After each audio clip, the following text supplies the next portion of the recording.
Bismillahirrahmanirrahim. Bismillah. Mına bugün Umar arı qarap jatıp, mına Allah degen жазуу menen түшкөн arının emesin tap geldi.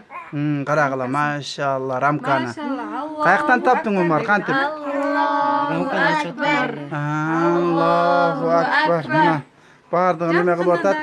Apam bolsa süyünüp mına. Mına Allah degen жазууну görüp apam süyünüp atat. Allahu akbar. Allahu akbar. Allahu akbar. La ilahe illallah vallahu akbar. Allahu ilahe illallah Resulullah. Ne aleptin casılığının arası. Maşallah. Aynen. Alif lam. Allah. yazıp Maşallah. maşallah.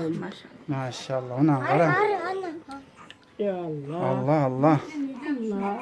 Şunday. Ağrıları şunu yazmazsa. Maşallah mana. Allah. Maşallah. Maşallah. Sonun. Kant tav aldın Ömer? Rankaların arasından ne çıktı? Naran görgüz. Nerede? Sağımdaydı. Ha, diyağımda ya. Çakal özünce yazıp çıktı. Neyini qarasangiz alifni o'zincha Aa. turadi. Neyini qarasangiz ayrisi juradi. Ha. Heyni karasan. Ne olacak ya götürün?